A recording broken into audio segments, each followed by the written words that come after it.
My name is Sheriff Chris Swanson, Sheriff of Genesee County here in Flint, Michigan.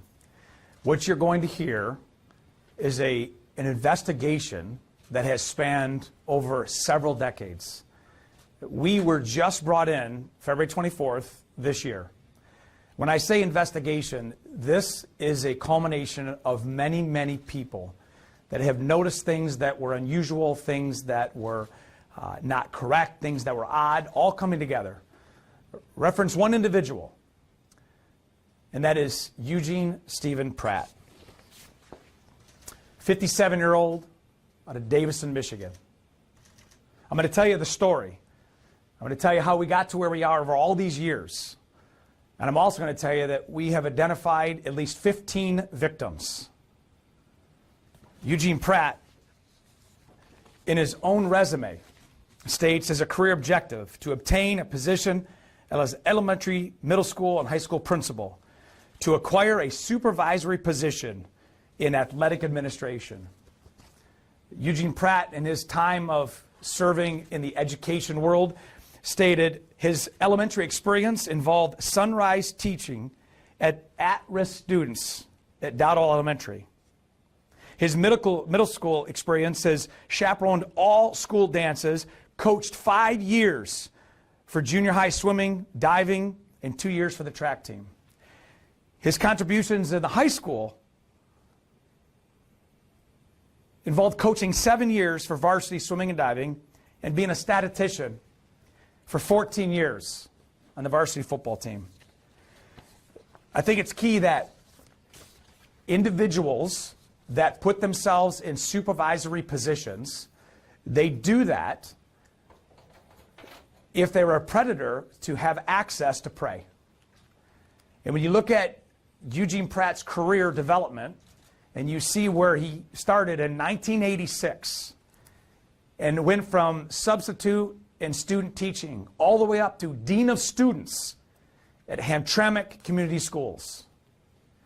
When you see positions that he held that involved being a principal, school administrator, counselor, GED coordinator, and even after he taught, where he was arrested last week out of New Paths as a driver, as a transport officer, people that are assigned in order to go to New Paths by court order. That's what happens, is individuals like Eugene Pratt put themselves in positions of authority over others in order to act out their prey and to find and identify vulnerable people. Now, the word vulnerable includes, in this case, inner city students, poor students, students that have been kicked out of high school, students that are trying to get their GED, adult education. Without going into all the details of the case, because that'll be during the court process as we roll this out and he's represented and we do what we do best. All those details will roll out, but as you accelerated in those positions, and we're going to name those schools and those districts, you're going to see that as he found students, there was a protocol that he had up until he was discharged from some of these locations to when he just left because he would be noticed. In fact, there are 3 civil lawsuits that didn't even reach to the level of lawsuits. They were called facilitation agreements. 2 of the 3 represented by attorney Glenn Lenhoff right here in Grand Blanc. They were settled in 2014 and 2015. There were 3 total. Of those 3, we are talking almost 10 years ago. They do not rise to the level of a criminal investigation. Make it very clear that school districts or churches or police departments or any other organization that involves people overseeing other people, a civil settlement does not excuse criminal accountability. And that's what we saw. When we were brought this case, Captain Jason Murphy and Lieutenant Dave Kennemer, part of our GHOST team investigators, worked every day, and we thought of it every day as, how do we hold accountable somebody who has been able to escape the accountability of investigators for so many years?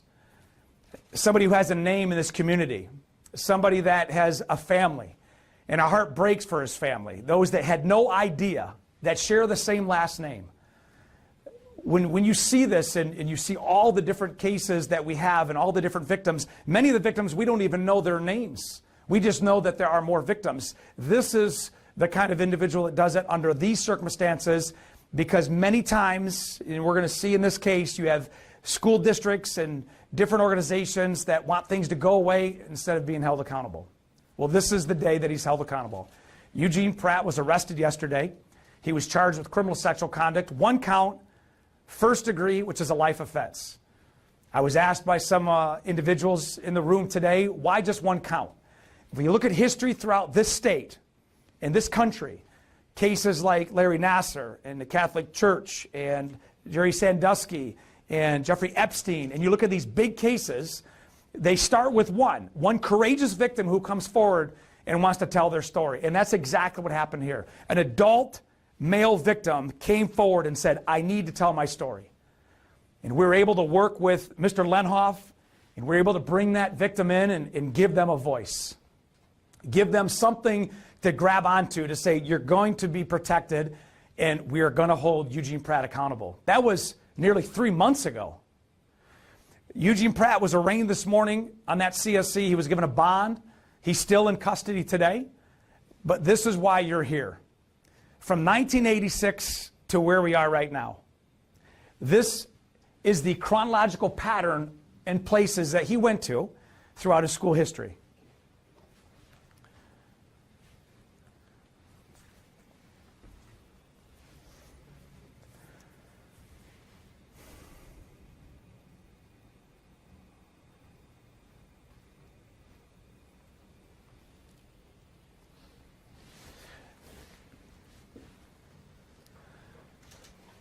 Beecher Community Schools, Milton E. Tucker Middle School, 5159 Summit Street, September 1986 to May 1987, he was a student teacher. Eugene Pratt graduated from Powers High School. He got his bachelor's degree from Michigan State and his master's degree, his bachelor's from Michigan and his master's degree from Michigan State. Immediately into his student teaching, notice the date, 1986. These places that he went to were calling out to people that may have been victimized. Whether they have or haven't, we're going through the whole list. So you can have conversations with people. We don't know when it started, but we do know that it continued over decades. And as I said, multiple victims, we are going to give you your voice. We have already received multiple tips based on the breaking news of our media friends out here, of people that want us to look into this and look into that. We're going to. But I want to timestamp where he was and what he did at these locations. He went from being a student teacher to a substitute teacher. Kersley Community Schools, Hamady Community Schools, Grand Blanc Community Schools from May 1987 to June 1990. 3 years as a substitute teacher. Bouncing from one school to the next. We don't have an idea as to how many times he taught at one school or another, but we do know during this time period, that's where he was. If you have somebody that's been in the school during this time, they were in part of swimming or diving or football, take note, talk. Give somebody an opportunity to share their story should it happen. Kersley Community Schools, Armstrong Middle School, 6161 Hopkins Road, Flint. From August 1990 for 5 years to June 95, he was a 6th grade teacher. Kersley School District, Dowdle Elementary School, 3333 Shillelagh Drive, Flint 48506, August 95 to June 1999. Another 4-year stint. Now he's a 5th grade teacher. He worked at the Davison Athletic Club, right in Davison, 2140 Fairway Drive, right there, Fairway Drive off M15. He was there from 1999 to 2005, 6 years as a guest services manager.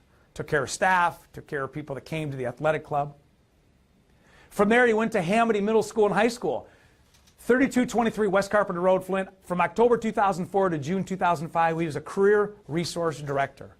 Sat down with people trying to lay out where their career might be, where it might take them. These are individuals that had no direction many times. As I said, as we get into the court proceedings, you'll see the type of victims and predators and prey scenario that we had. But I assure you this, these are individuals that are not always from his community, that are in other communities that have been taken advantage of because of a need that they have. Beecher Community Schools, Beecher Adult Education. 1020 West Coldwater, October 2006 to June 2013. Principal of Beecher Adult Education and Alternative Education. Here's a very interesting factor in this time period. While he was there as the principal, and people came to Beecher Adult Ed to get their lives back, to get jobs, to get GEDs and diplomas. Maybe they were kicked out of another school district and they needed to get their life back on. There was a procedure that took place that we saw in our investigation that took literally minutes to go from introduction to sex act requests by a principal of education. And I will tell you that Beecher Community Schools did not renew his contract after 2013. But 3 victims came forward.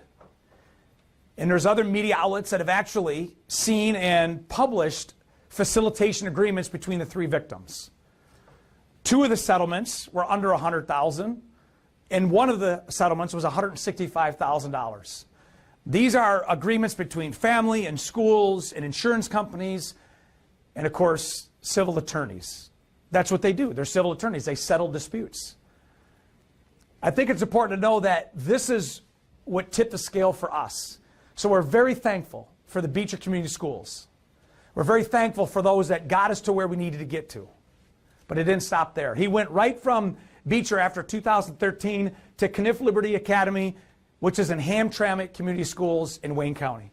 October 2013 to June 2015, he was the Dean of Students. It goes back to his resume. He wants a supervisory position, a position of authority. We've seen it countless times throughout our investigations, not only in this case, but in other cases, where people put themselves in those positions in order to try to teach, mentor, guide, but all the while, these predators have an ulterior motive. And the reason why we're doing this so methodically is because we need the power of the media and the public to define, to give freedom and liberty to victims that we know exist out there. We had one brave, courageous victim come forward. And as I said, we know that there's 15. We have others that have waited to see if they was even going to happen, because they want to see if this is just another attempt to see if he was going to be held accountable. That's why we do this today after he was formally charged by Prosecutor David Layton under the expertise of Assistant Prosecuting Attorney Tammy Phillips, working hand in hand with Captain Murphy and Lieutenant Kennemer, writing search warrant after search warrant after search warrant. We have to follow the law to get probable cause to do what we need to do to build a case, to take it to the prosecutor and say we now have enough. Because others have tried in the past, but nobody has gotten to where we are right now. Ghost did. He was arrested at New Paths, 765 East Hamilton Avenue. New Paths is a court-ordered addiction center. That's a whole new level of control. These are individuals that have the lifetime, many times, fight on their life. They're trying to renew themselves. They've been ordered to go there. And you have somebody with this history as a security and transportation officer, one-on-one transports. June 2021 to when he was arrested last week. We have notified New Paths that he was formally charged today. Major Bill Lanning took care of that. How they handle it is on them. That is none of my concern when it comes to this case as the sheriff. Our concern and our mission is to give victims their voice and hold Eugene Pratt accountable is what we're doing. We know those victims that are out there watching right now. And we know there's a lot of conversations happening in the Kersley School District, Davidson School District, Beecher School District, Hamtramck School District. We know there's conversations going in Grand Blanc. When you look at the family name of Pratt, I understand the pain of people who had no idea. But the message I give you now, number one, victims come forth, we will protect you. We have a 24/7 hotline set up through 810-257-3422. You can call 911. We have ghost investigators that are on call. If you have a moment where you have built up enough courage and faith and trust in us, at 3 in the morning, you call this number, we will dispatch a detective right then. We're not waiting in the morning. We're not waiting for the next business day. We want to protect you. If that's not something you want to do, you can contact the YMCA at this number. They will get to us. We know these are very, very difficult circumstances. We know that there's victims that did not want to come forward because they were, number one, scared, and they didn't want people to find out. The shame and the pressure that has been overwhelming has taken a great toll on families, including families in this room. But my goal and the goal of Ghost Investigators is to give you that assurance that when people do wrong, no matter how long it takes, they will be held accountable. But there's other people out there like Eugene Pratt, because we've asked this before. Dave Custer from Channel 5 says, why does this keep happening? So we're not naive to think there's other individuals out there in the schools and other organizations that have done this type, and maybe it's never been reported. There's been a civil settlement. Let me assure you this, those days are over.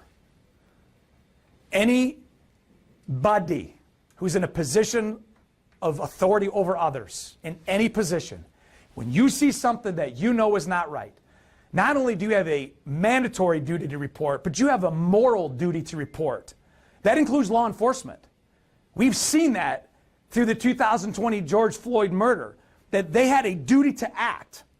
So I ask you no different of anything I ask myself, and that is, you may not have somebody named Eugene Pratt, but there's been somebody else. And you may have thought, that was 5 years ago, 10 years ago. There is no statute of limitation on criminal sexual conduct, first degree. None. If there's something that you have moved on and you feel the burden because of this and the media and the pressure and the guilt that keeps you up at night, you come forward. Maybe you want to, we'll take the burden. Law enforcement will. We have friends all over the state. So this isn't just a message to the victims to encourage them, but it's also the people that are out there that have positions of authority. We need to do the right thing when no one's looking. We need to do the right thing to help people put their lives back together. And that's the message we're sending home.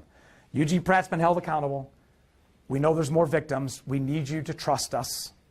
We're asking the media and those watching to spread this message, to have conversations, and if it's not his name and face, if it's somebody else in another state, we have a large audience. Take the courageous step and help somebody. Give a victim their voice. That's the message. I'm going to open it up to questions on those that I can answer. Questions? Why were you just brought in February? So the question from Mid-Michigan is, why were we just brought in February?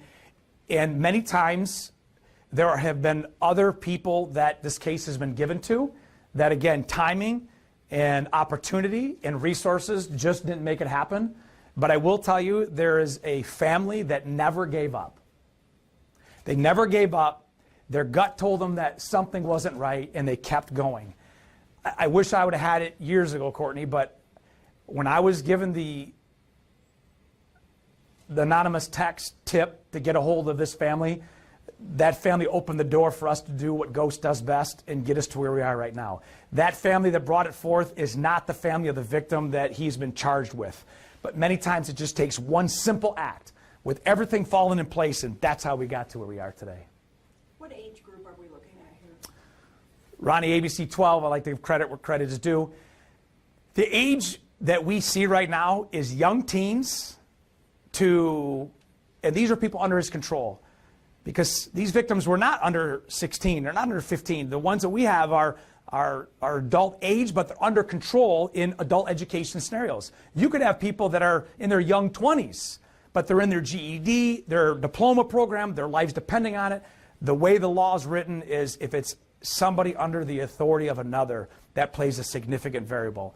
But to your question, those that are victims, we believe that are all young teens to older teens, even to the young 20s, that were all in that adult education, perhaps trying to get their life back together. But we are not going to dismiss the possibility that it could have happened in another area, in another school, because many times these predators, they build up courage and they groom people, and it takes years, and what happens, it just turns into this vicious cycle, and they get to where they are so bold that within, as I said, minutes, they're already asking about sex acts in order to get something in return.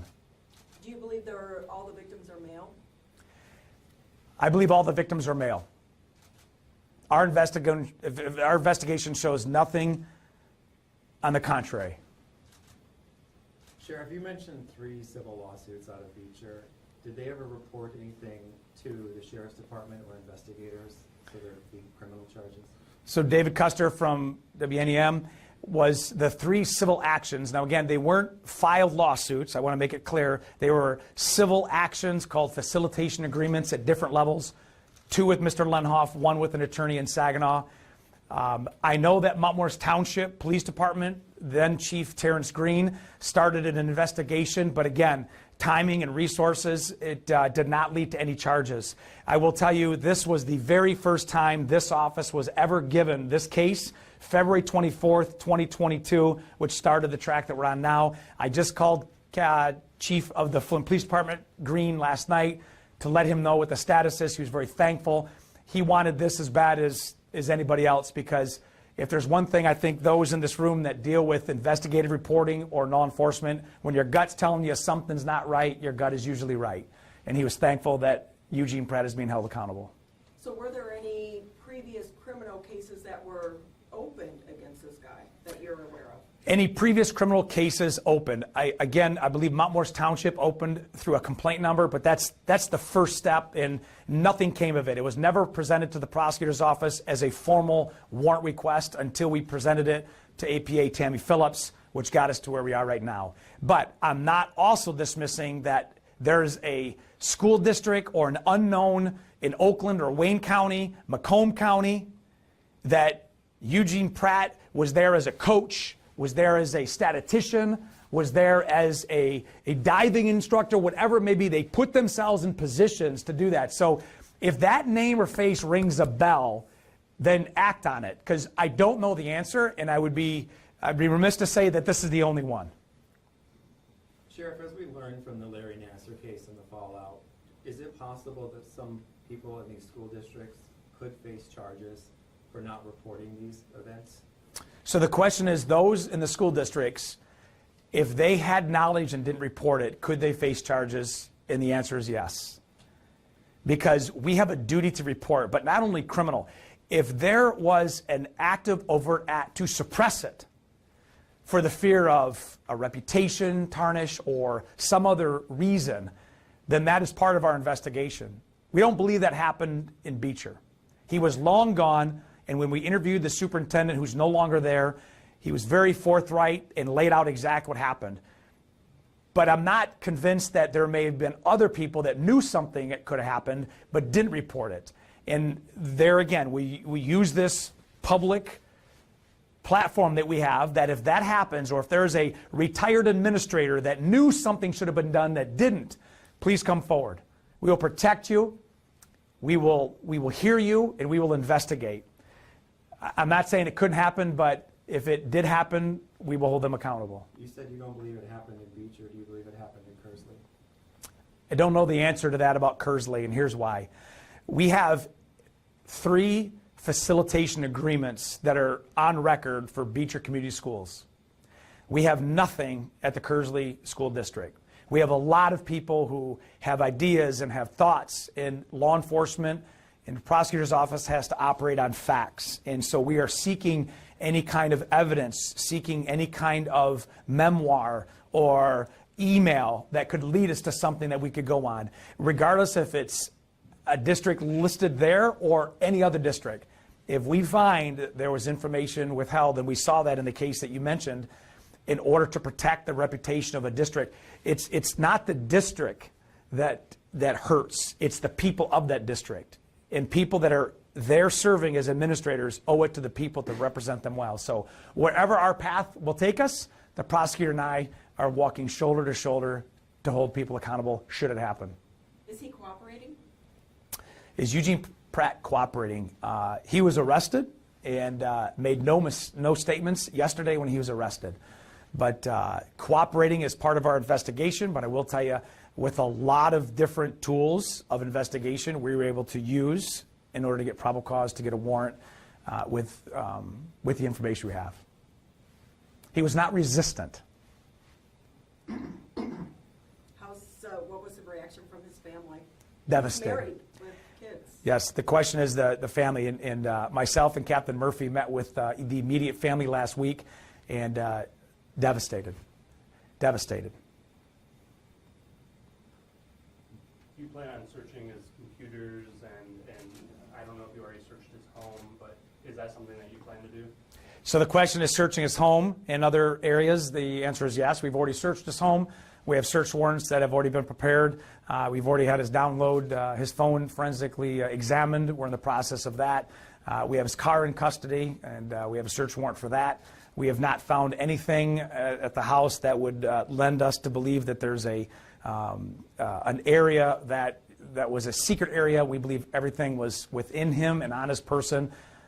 So as this progresses, there could be storage units, there could be other things that we're going to follow up leads on, and that's part of this active case. Do you believe the family knew anything? I don't know the answer to that question, if the family knew or not. Can you confirm that one of his possible victims committed suicide?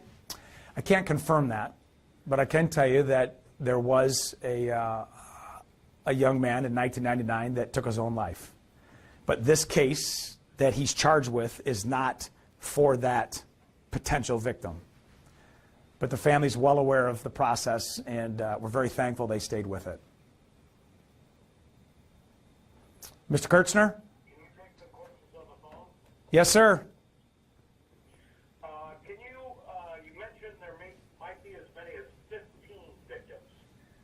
Where do you come up with that number, and where might they be located? So the question from Jim Kirchner, Action 7 investigator, I mentioned 15 victims. We know that one of them is a victim in this case. We also know that 4 others came from the school district that we just mentioned.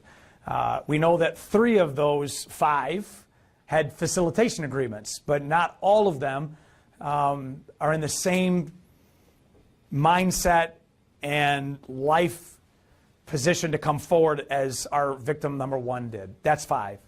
The other 10 were part of our continuing investigation that I had mentioned some key phrases and actions that we've taken that we believe and strongly believe that there are 10 additional students that were under his command that we don't know names and faces, which those 2 added bring us to the 15.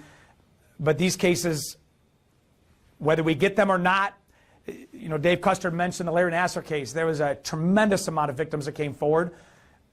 But I probably would agree that being in this business for as long as we are, there's victims that didn't come forward. They want to try to deal with it. And that's the pain of and the silence of the evening. So 15 is where we're at. It could be more.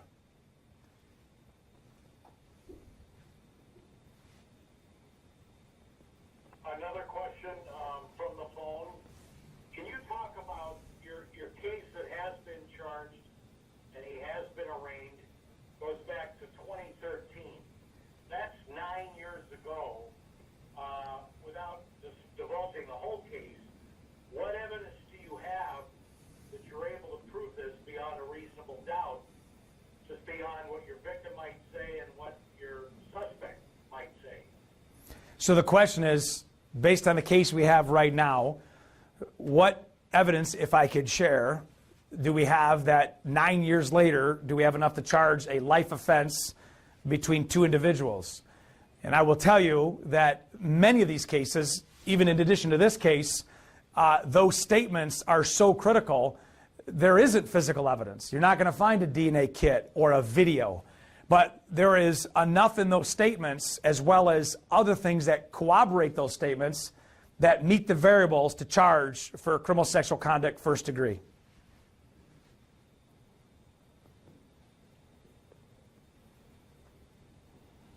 Can you expand on that a little bit? Are you talking 10-0 or what exactly do you mean? So I can't expand on all the elements that we have and the probable cause we have to write the warrant, because that's part of the case. He has, to my knowledge, not been formally represented. Whatever defense attorney that is representing Eugene Pratt will have that discovery. But I will tell you, yes, that's why these cases are so tedious. You're talking a 9-year gap. You're talking people that are now adults and they've moved on in their life.